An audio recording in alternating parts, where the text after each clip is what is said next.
Well, I think we're probably convened enough that I could go ahead and get started.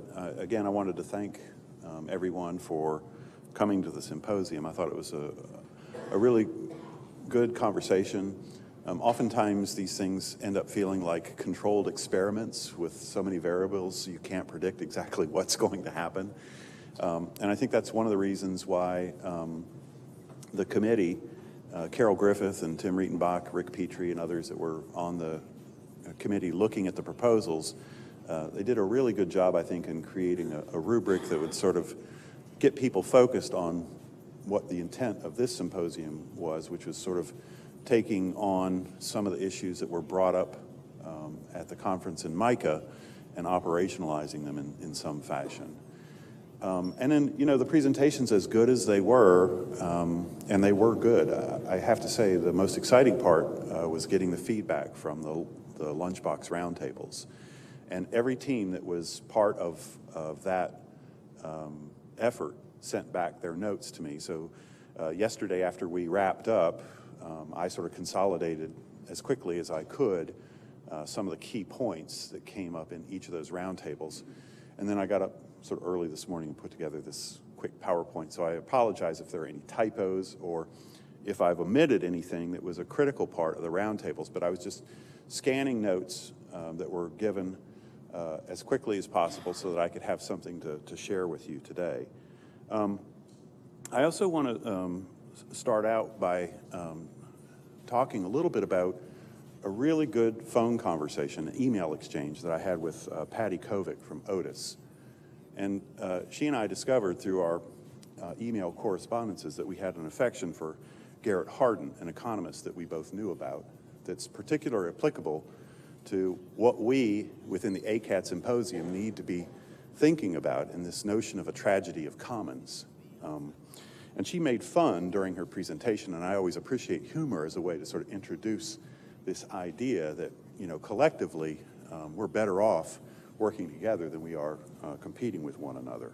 And I think as we were listening to Ravi and Tom talk in the roundtable that we were at yesterday afternoon, you know, it became evident that our real competition isn't ourselves. I mean, I think we understand amongst us as a group of, you know, highly qualified academicians and pedagogues, the quality of what it is that we're doing. I don't think anyone has any question about that once they've had a bona fide ACAT experience. But the problem is distinguishing what we do versus what the Art Institute does versus what SCAD does versus what comprehensive universities do in a market that's getting increasingly harder and harder to tease out the ACAD value. And that value, and its loss of value rather, is what's leading to sort of our diminished market share. And again, I'm an extraordinarily competitive person. I don't like losing market share because I do believe in the value of what it is that we're doing as being truly transformative. And so, you know, to think about, you know, Garrett Hardin's words and that notion of a tragedy of commons, if we can't figure out a way to work together, there's going to be nothing left of us. And I think that would be a real tragedy. The value of what it is that we have to offer is unsurpassed by any of those former competitors. Having worked inside the belly of the beast itself for 14 years, I can tell you that there is nothing in the way of the kind of quality within SCAD that is within my colleagues now within ACAD. It's a really wonderful group of folks.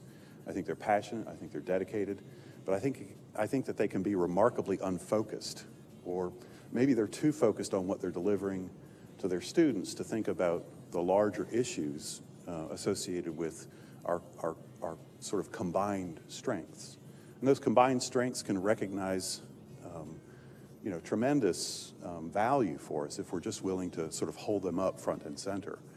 And I think if we're willing to be smart about some of the financial issues associated with economies of scale, we can simultaneously save money. I know that's a appealing thought to a lot of us, while at the same time elevating the integrity and the quality of what it is that we're doing. And again, it just requires that we collaborate. And so when I was putting most of this work into the conversations I was having with Carol and Tim and Rick, you know, I was continuously reminding them that the rubric that we were developing was to lead us to some very specific threads, excuse me, some very specific threads and some very specific themes, which, again, resolved themselves more or less in the roundtable. So I'd like to go ahead and talk about some of those themes now. And what I did is essentially come up with a way to put it in terms of challenges and opportunities. So you'll see that each one of these slides, there were a total of 10 roundtables, has 3 opportunities and 3 challenges. And that's not all that was discussed at the roundtables, but these are the sort of highlights. So opportunities include standards and critical writing skills and practices within this notion that we might be able to hold up as a consortium some value on writing skills and practices that would be consistent across the ACAD consortium. And can we call that out as a quality point for ourselves? Standards in research. And we've been doing a lot of work here at CCAD in terms of discussing what does research mean within the context of a studio practice versus the context of a liberal arts exploration versus the context of traditional art history work. And I think there's a lot to be said for how we all do it slightly differently, but can we agree on a few things that might, again, be a quality standard that we can point to? And then scaffolding of writing skills that's relevant and tied to the work that's being done in the majors or within the discipline. Some of the challenges, of course, I know that we face is that a lot of our first year curricula, especially in writing, is delivered by adjuncts, and it's a challenge. And we've made a commitment here over the next 2 years to invert our reliance on adjuncts by hiring more full-time faculty to work in the first 2 years, particularly with those introductory level writing courses. Connections between faculty in different departments and areas who see writing somewhat differently. Is there a way we can bridge some of that? And then again, the larger conversation is, can we come to agreement on some standards across ACAD? With respect to collaboration on assessment and student learning, this one is of particular passion to me because actually that's how I became an administrator. I was a Foundation Studies assessment coordinator at SCAD, and based on the work that I was doing, a lot of the other departments began to come to me asking for help. And before I knew it, I had 4 or 5 departments asking me for help on their assessment. And the next thing I knew, my vice president for academic affairs was saying, guess what, you're getting a job that you always wanted, Dean of Undergraduate Studies. Oh, joy. And I began doing it for the entire college. But I also recognize that within ACAD, we're all reinventing the wheel to a certain extent. And I know that we all do things a little differently, but is there a way that we can create some nexus of best practice that we can share across the consortium? Faculty expertise in setting a new ACAD standard for excellence. Eleanor Fuchs and Jeff Schwartz and I sat over a cup of coffee yesterday and discussed the idea that we might find a way to get together and start sharing this draw resource that Jeff has come up with. I mean, we're currently committed to Digication, and I know that Otis is using Digication. We're using the assessment portion of Digication as part of the assessment practices that we're using. But I like draw a lot better, frankly, and I'm willing to sit down and figure out what we need to do to build that out. So I'm going to commit some resources to getting Eleanor and Jeff and I'm going to put the call out in a general sort of way for us to continue these conversations, and I'm willing to commit some resources to make it happen. And I think, you know, if we can come to some agreement on 1 and 2 in that opportunities section above, again, there's some extended opportunity to develop some advocacy messages for the quality of the experience delivered by ACAD.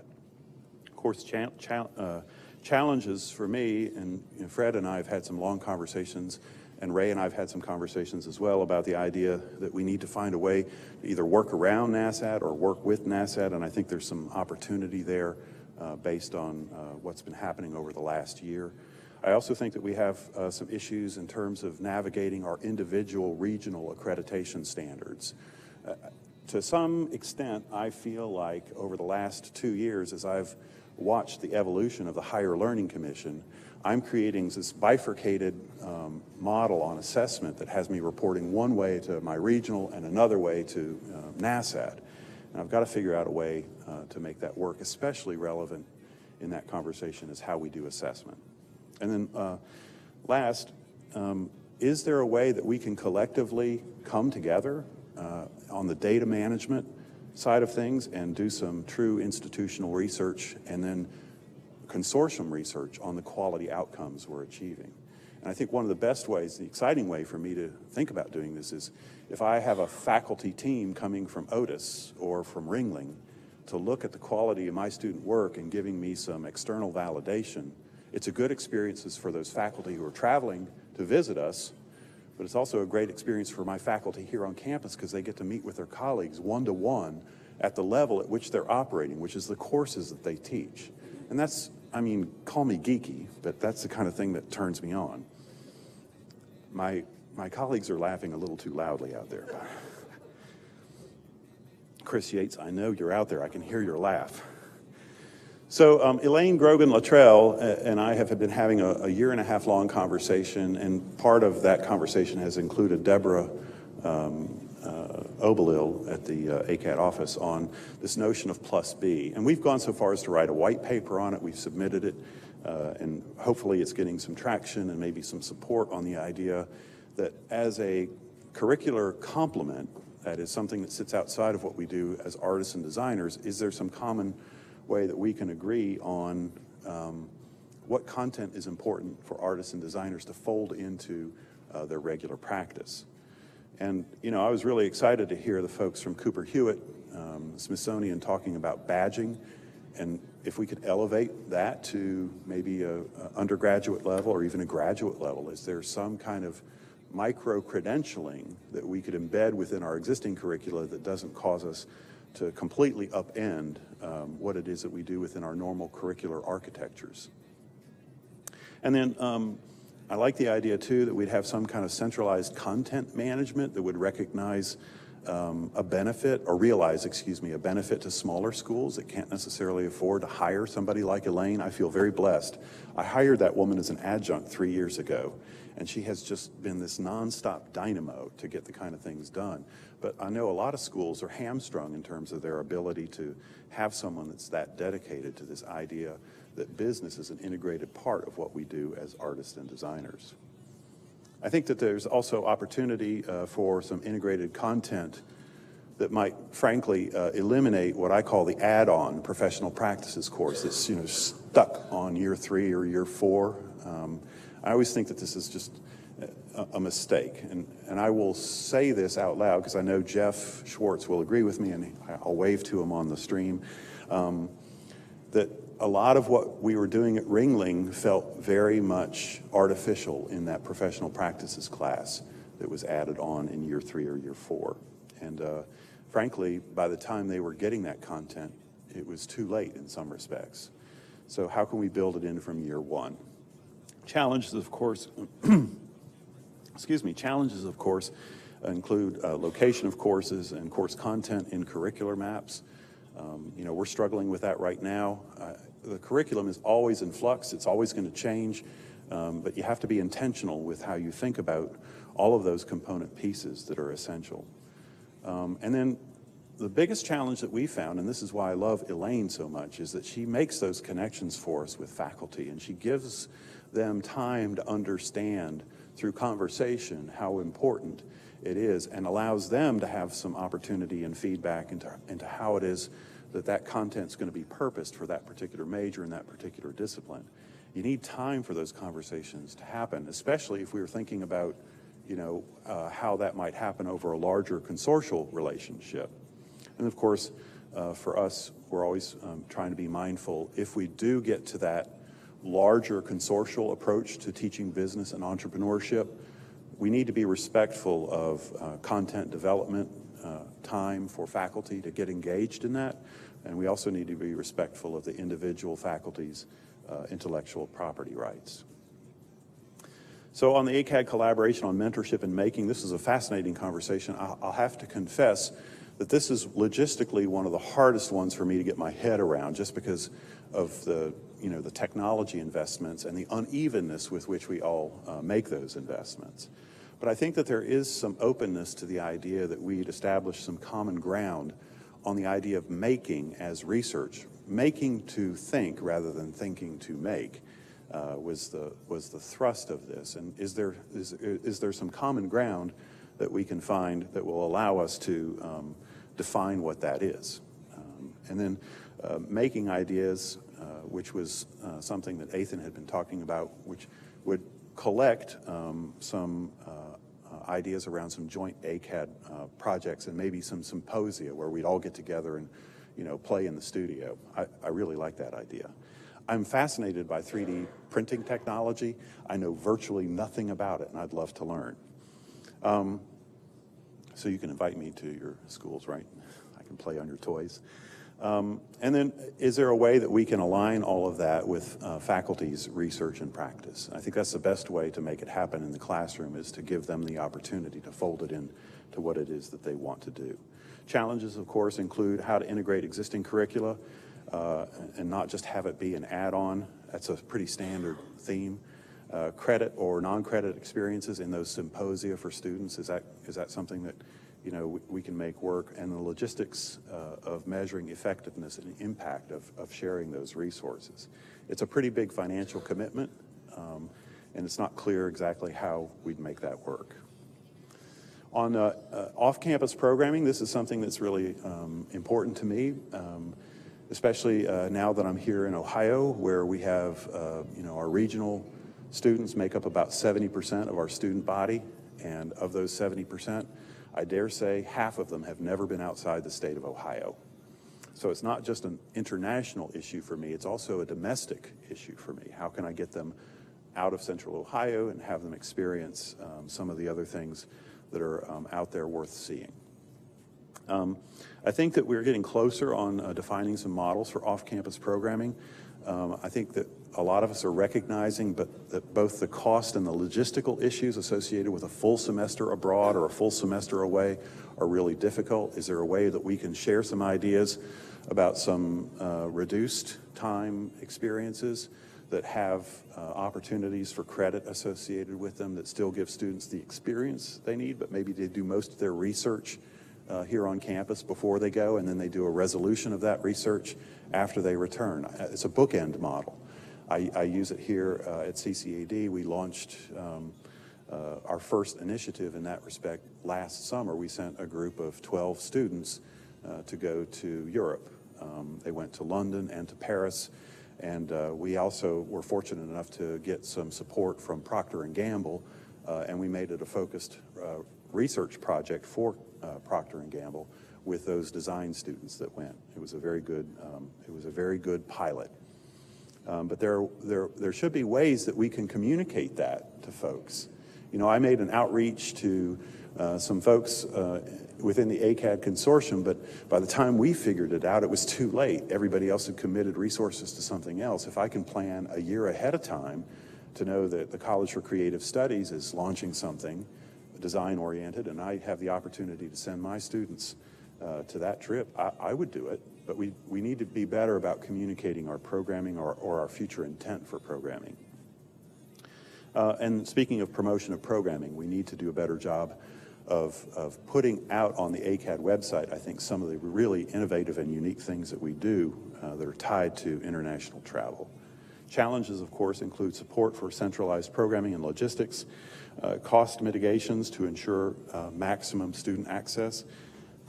We have a very large percentage of our students who are Pell eligible, which means the idea of paying for off-campus programming is completely out of the realm of possibilities for them without some sort of support that would maybe realize some efficiency in the program costs and some economies of scale by approaching this as a collaborative effort. But nonetheless, we're still working on some ways that we can improve their access through scholarships or some sort of institutional discounting that would help them meet that cost by maybe discounting their tuition for an off-campus experience, so allowing them to take some of that money and reallocate it to the programming fees. And then credits as they apply to new models for programming. So if, for example, Micah does something and our students want to participate, we need to figure out a sane way to manage the credits that transcript back to the CCAD from Micah's student information system. It's all just data. We can figure out a way to make it work. I know I oversimplified that, so I heard some snickers out there. I want to talk a little bit about collaborative domains. You know, some of the things that were being discussed in this roundtable were kind of interesting in terms of, you know, how do we think about collaboration, and are there some intentional perhaps and maybe some unintentional biases that are creeping into our conversations about what we mean by collaboration, and a desire on the part of those that were participating in this workshop to perhaps start defining different types of collaboration and standardize them so that we know what we're talking about. Part of the problem, I think, is nomenclature. Nomenclature is a problem not just within the ACAD consortium and how we talk to one another, but if we're going to communicate that out to others for them to understand, if we can't communicate to ourselves, how are we going to get that message out to others? And then some challenges within the collaborative domains conversation, you know, again, those biases that I mentioned before, managing and compensating faculty for their extra time and efforts, because it's a lot of work, you know. Can I afford, you know, course release or a stipend for every little collaboration? Well, let's start defining those collaborative, you know, hierarchies, and then maybe we can attach some value to what that means, and compensate the faculty with time or money appropriately.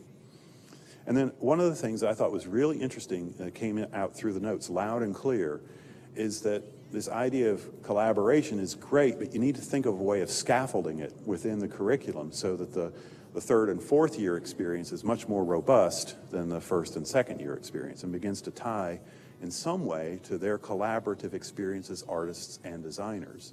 And I think, you know, for me, making sure that the collaborative effort is focused on their career aspirations as artists and designers is really important. Collaborating just for the sake of collaborating with no real impact on how they're thinking doesn't necessarily ensure that that skill set is going to transfer into their studio practice or their design practice. This is the one that's kind of exciting for me because Michael Goodson, who's our Director of Exhibitions here, is all over this idea. He really likes it quite a bit.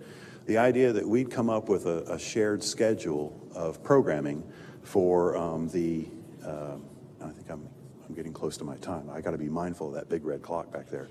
And Dot just showed up. She's going to wave me down here in just a minute.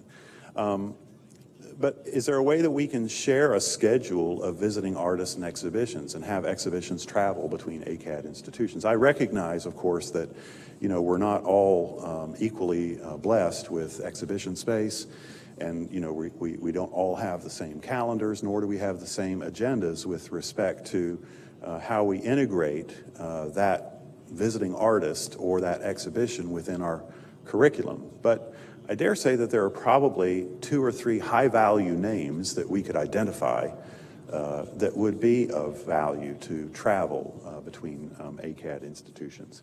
And getting the releases necessary to collect their presentations, perhaps, digitally, so that then, if they can't make it to a particular ACAD institution, if the schedule doesn't allow, at least it exists as a Vimeo file out there for others to see, and we've secured the rights to maintain that as an ACAD archive. Brand it, put it out there, make it ours.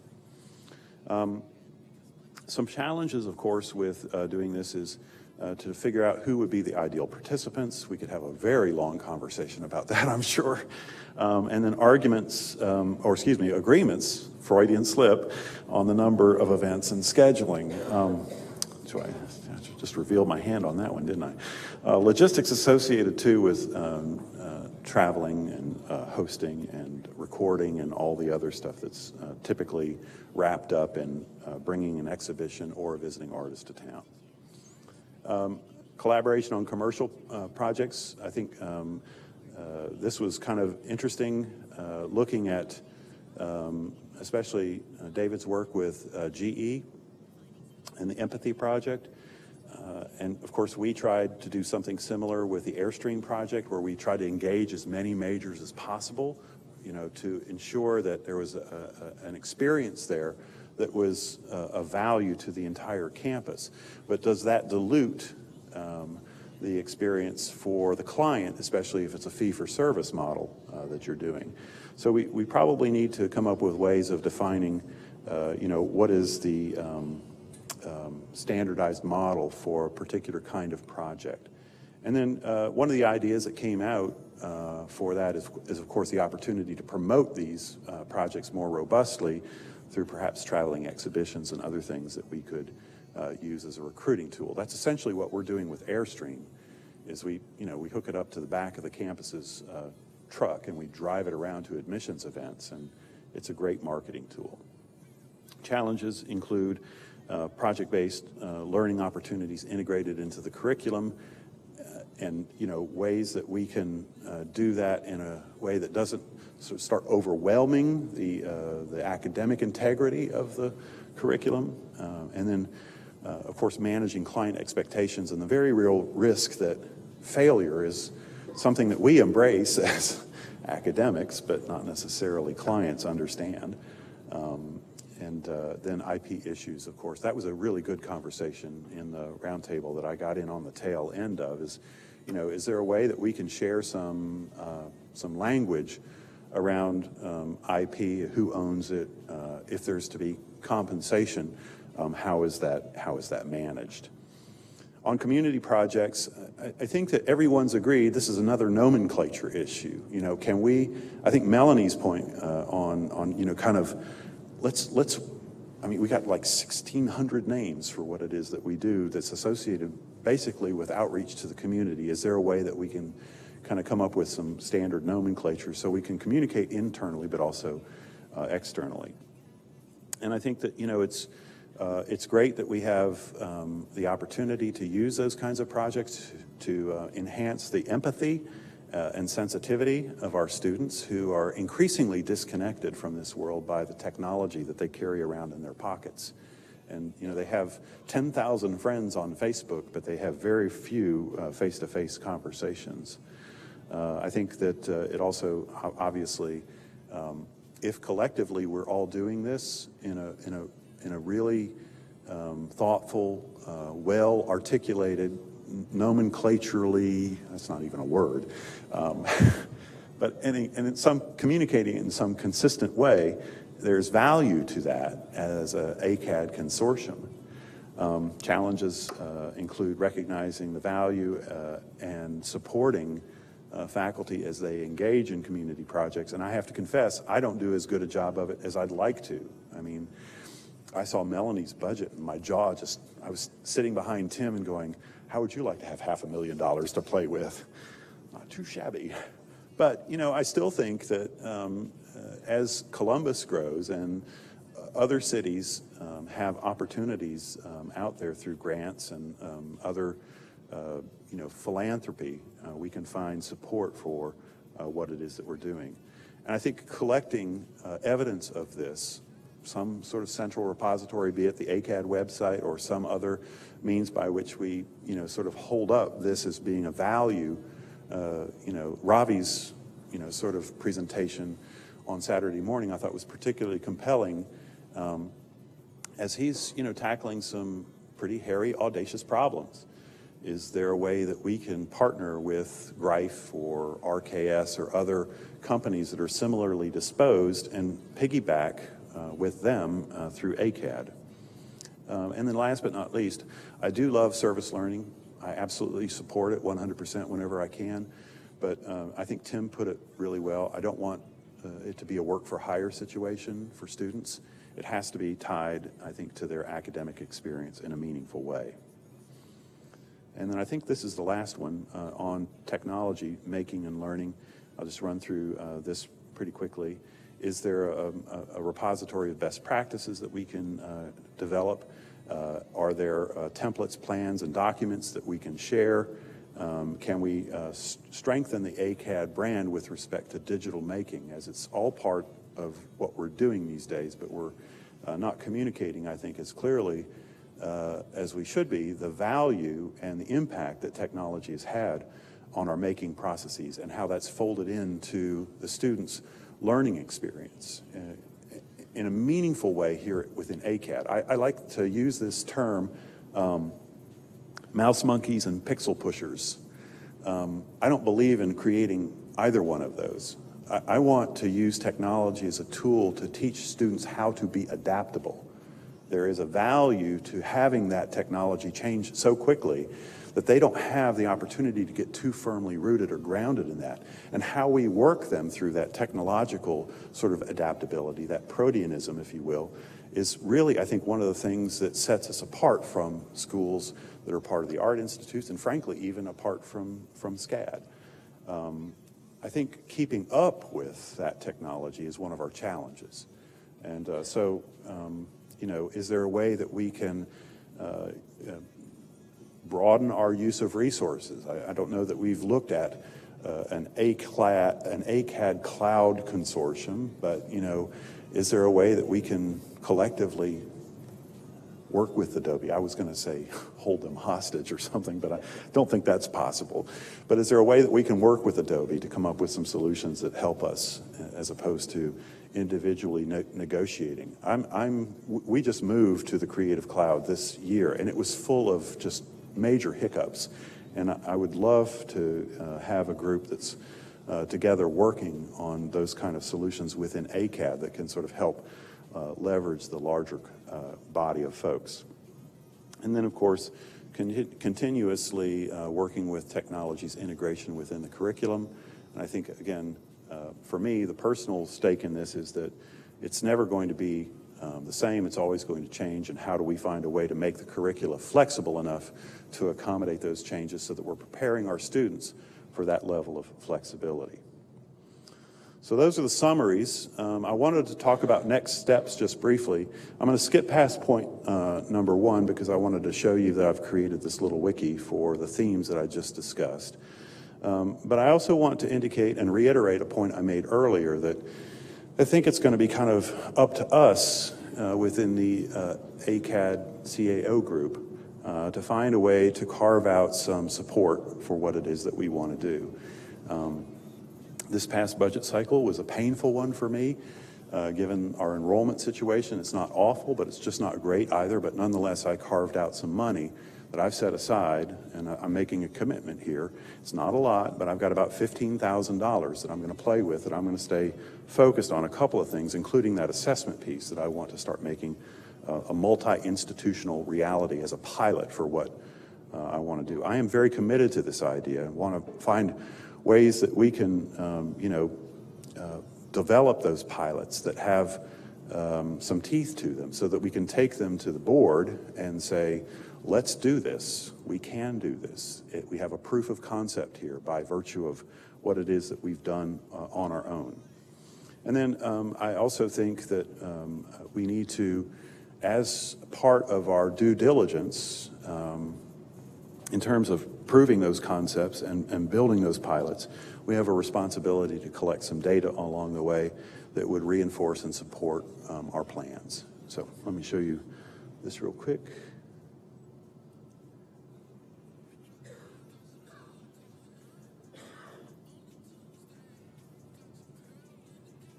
Yeah. So I'm a big believer in collaboration. The folks who know me well know that I build wikis like, crazy. I heard that, Tim.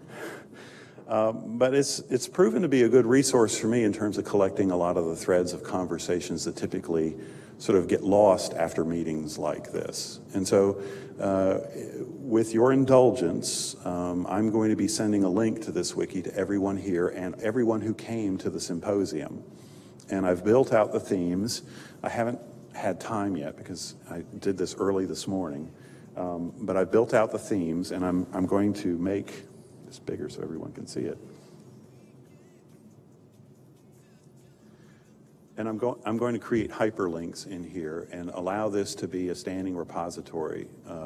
It's open. I'll share it with anybody. Everybody has read-write access to it. Anybody can author anything they want to on here. I'm going to make some links back to the symposium that Ray hosted last year at MICA. We're going to put a lot of the links, including the video feeds that we had for the presentations here. Those are going to be on our YouTube channel. They should be completed. Palmer has kindly offered to do some editing to them so they look more or less professional.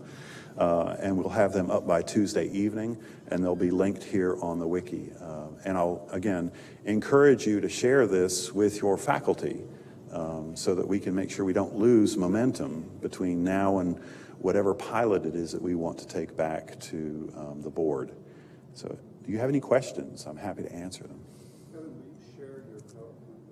Yes. Yeah.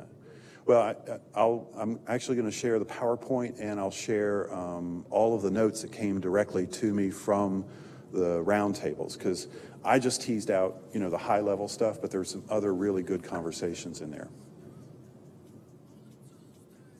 Any other questions? I can't believe it. I'm done.